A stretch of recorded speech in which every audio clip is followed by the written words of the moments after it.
ആരിഫ്യങ്ങൾ തന്നെ പറഞ്ഞിട്ടുണ്ട്, പല കിതാബുകളിലും പറഞ്ഞിട്ടുണ്ട്. ഞങ്ങൾ അവസാന കാലഘട്ടത്താണ് നബിയെ ജീവിക്കുന്നത്. മല്ലന ഞങ്ങൾക്കാരുണ്ട് അള്ളാഹുവിനെ മനസ്സിലാക്കി തരാൻ. അതിനാണല്ലോ നമ്മള് നന്നാവണമെന്ന് വിചാരിക്കുക, അള്ളാഹുവിനെ തിരിയാൻ, അള്ളാഹിനെ മഅരിഫത്ത് കിട്ടാൻ. അള്ളാഹുവിനെ തിരിഞ്ഞാൽ എല്ലാം തിരിഞ്ഞല്ലോ.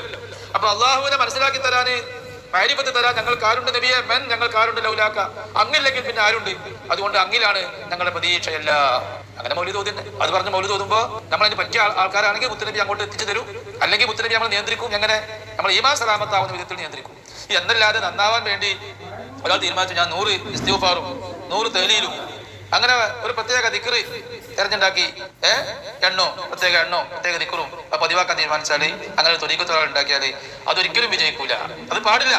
അതേസമയത്ത് ഒരാൾ തെറ്റ് ചെയ്താൽ ആ തെറ്റിന്ന് തൗബ ചെയ്യാൻ വേണ്ടി ഇസ്തിഗ്ഫാർ ഉണ്ട്. അത് വേണ്ടെന്നല്ല, നിർബന്ധം.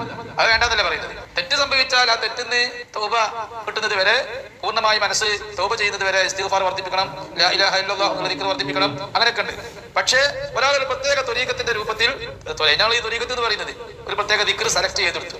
എല്ലാ ദിവസവും ഇത്ര ദിക്ർ അങ്ങനെ പതിവാക്കി ചൊല്ലിയാൽ ഒരു ഗുരുവിന്റെ സമ്മതമില്ലാതെ അങ്ങനെ ചെയ്യാൻ പാടില്ല എന്നാണ് ആരിഫ്യങ്ങൾ, ഇമാമിയങ്ങൾ പറഞ്ഞിട്ടുള്ളത്. അബ്ദുൽ അസീസ് ദബ്ബാഗ് റളിയല്ലാഹു അൻഹു അഭിഷേകമായി, ആ കാലഘട്ടത്തിന്റെ ഔസാന അവര് അബ്ദുൽ അസീസ് ദബ്ബാഗ് റളിയല്ലാഹു അൻഹു അവര് അഭിഷേകമായി വളരെ വിശദമായി സംസാരിച്ചിട്ടുണ്ട്.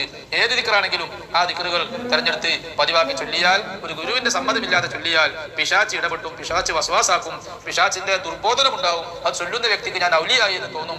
അങ്ങനെ അവസാനം അവനെ പേച്ചു പോകുമെന്ന് അവർ വിശദമായി പറഞ്ഞതായി കാണും. പിന്നെന്താ ഒരു വഴി? എന്താ അങ്ങനെ ദിക്ർ പതിവാക്കുന്നവര് തബറുക്കിന്റെ ഷെയ്ഖ് ഉണ്ടാവും, തബറുക്കിന്റെ ത്വരീഖത്ത്. അതെന്താ തബറുക്കിന്റെ ത്വരീഖത്ത്? ഇപ്പൊ ജീലാനി റളിയല്ലാഹു അൻഹു, ഗൗസുൽ ആദം ജീലാനി റളിയല്ലാഹു അൻഹു, അവര് ശരിക്കുള്ള മുറബ്ബിയായ ഷെയ്ഖാണ്. അവരെ നമ്മൾ ആരും കണ്ടിട്ടില്ല. പക്ഷെ അവരുടെ ആ ത്വരീഖത്തിലുള്ള ദിക്റുകൾ ഇങ്ങനെ അവരെ മുരീദിന് കൊടുത്തു, അവരെ മുരീദ് വേറാക്ക് കൊടുത്തു. അങ്ങനെ സനദുള്ള, പ്രത്യേക സനദ് മുറിയാത്ത സനദുള്ള നല്ല സ്വലാഹിന്റെ ആളുകൾ, പ്രത്യക്ഷത്തിൽ തഖ്വയുടെയും ഇസ്തിഖാമത്തിന്റെയും ആളുകാരായ ആളുകൾ, അവരുടെ ഉസ്താദ്മാര്, അവരുടെ ഉസ്താദ്മാര് അങ്ങനെ കൈമാറി വന്ന ദിക്റുണ്ടാവും. ഇജാസത്ത് കൊടുത്ത് വന്ന ദിക്ർ. ആ ദിക്ർ അങ്ങനെ ഇജാസത്ത് കിട്ടിയ ആളുകൾക്ക് അവരിൽ നിന്ന് മറ്റുള്ളവർക്ക് ഇജാസത്ത് കൊടുക്കാം. അല്ലാതെ ഏതെങ്കിലും മുസ്ലിങ്ങളെ കണ്ടിട്ട് ഏതെങ്കിലും ഉസ്താദുമാരെ കൊണ്ട് സമ്മതമാകണം എന്നല്ല പറയുന്നത്. ഏതെങ്കിലും ഉസ്താദിനെ കുറിച്ച് ഗുരുവാക്കണം എന്നല്ല, അതൊരു കാര്യമില്ല.